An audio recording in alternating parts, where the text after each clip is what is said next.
Pertemuan kali ini kita akan membahas tentang menerapkan cara perawatan sistem starter. Nah, untuk tujuan pembelajaran itu agar siswa dapat melaksanakan perawatan pada sistem starter pada kendaraan. Alat dan bahan yang akan digunakan pada praktek kita hari ini yaitu yang pertama jangka sorong atau vernier caliper, kemudian yang kedua multimeter atau ohmmeter, yang ketiga yaitu assembly dari motor starter. Kebetulan ini punya Toyota. Kemudian selanjutnya kita memerlukan kunci pasring ukuran 10 mm, kemudian obeng plus. Ya, kemudian ini yaitu buku manual untuk memeriksa ukuran standar dari komponen-komponen yang terdapat pada motor starter ini. Selanjutnya kita akan membongkar dari rakitan motor starter ini. Bisa menggunakan kunci pasring atau kunci T ukuran 10 sama saja. Nah, kemudian kita akan membuka baut 10 di bagian depan, yaitu ini yang dinamakan dengan solenoid. Ya, sebagai penjelasan tambahan ya, motor starter itu ada 3 terminal sistem motor starter yang konvensional. Yang pertama ini terminal 50. Ini nanti menyambung ke kunci kontak. Yang kedua ini terminal 30. Nah, terminal 30 ini nanti akan menyambung ke aki, ke baterai, ya, ke positif baterai. Nah, kemudian ini yang ketiga terminal C namanya. Nah, terminal C ini menyambung yang ke field coil yang di sini. Nah, kemudian kita juga bisa bongkar bagian belakangnya ya. Di bagian belakangnya ini ada rangkaian brush. Nah, ini dibuka case-nya. Kemudian di sini ada berupa spi ya. Ini tinggal digeser aja. Awas, hati-hati. Pernya loncat. Nah, pernya taruh, kemudian kita dorong. Nah, ini yang dinamakan dengan armatur ya. Armatur ini ada beberapa komponen di sini. Yang pertama, yang ini depan dinamakan dengan pinion. Kalau dilihat di buku manual ini ada diameter minimum dari komutator dan diameter standar. Untuk diameter standar komutator untuk merek Toyota adalah 28 mm. Nah, terlihat di sini sudah 28 kurang ya. Maka armatur ini masih layak pakai karena dia masih 27,85 mm ukurannya. Nah, kemudian untuk komponen selanjutnya drive lever atau shift lever. Jadi apabila motor starter sedang bekerja, drive lever ini akan bergerak ke arah depan untuk mendorong pinion agar bisa menempel di flywheel. Apabila kunci kontak ditekan ke arah starter, dia akan bergerak ke arah depan. Seperti ini. Nah, kayak gini. Apabila sudah selesai berputar dan kunci starter kembali ke posisi IG, dia akan kembali ke arah belakang seperti ini. Nah, kemudian selanjutnya, nah ini yang dinamakan dengan plunger. Nah, ini kerjanya maju mundur seperti ini. Nah, nanti drive lever ini atau shift lever akan menempel ke kaitan plunger ini. Nah, seperti ini ya. Nah, jadi ini bergerak ke depan ke belakangnya karena gaya magnet yang ditimbulkan antara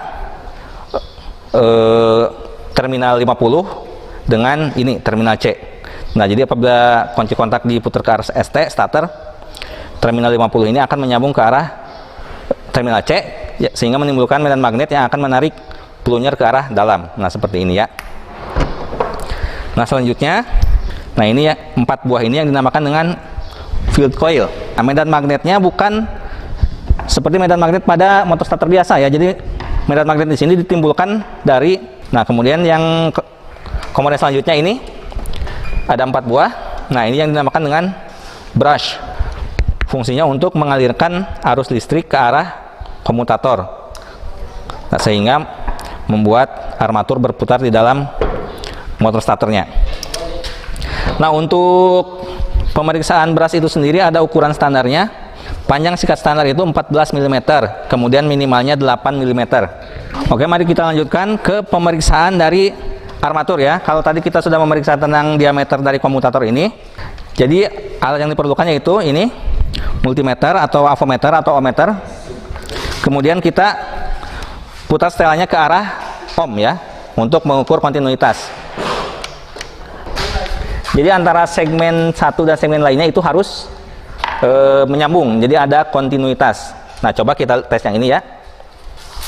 Nah, ada kontinuitas, artinya komutatornya tersambung, berarti armatur ini dalam keadaan baik dan berfungsi normal. Komutator dengan field coil, dengan yang tengah ini. Nah, ini kalau untuk armatur yang dalam keadaan baik, harus tidak boleh ada hubungan antara komutator dengan yang ini, armatur coil ini yang bagian tengah ya. Kita coba tes dulu. Yang pertama kita tempelkan ke komutator, kemudian ke bodi armaturnya. Nah, ini tidak ada hubungan ya, berarti kondisinya bagus. Oke, mari kita lanjutkan ke pengujian dari motor starter, yaitu yang pertama yaitu pengujian yang dinamakan pull-in coil.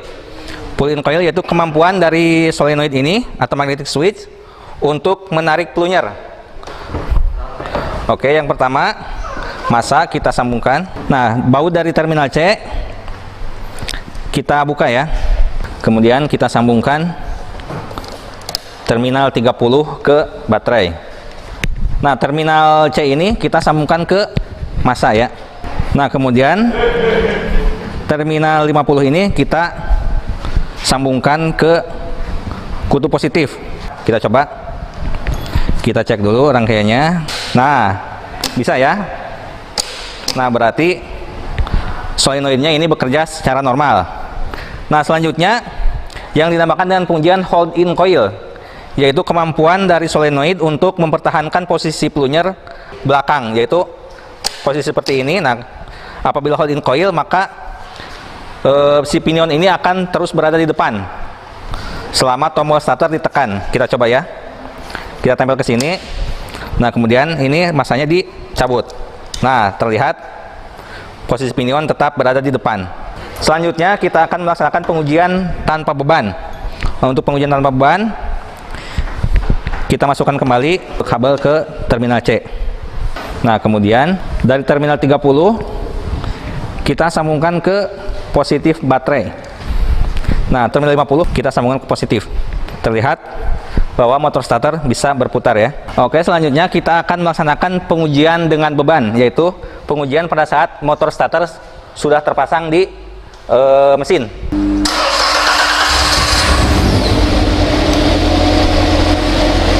Ya, mesin berhasil menyala, berarti motor starter ini dalam kondisi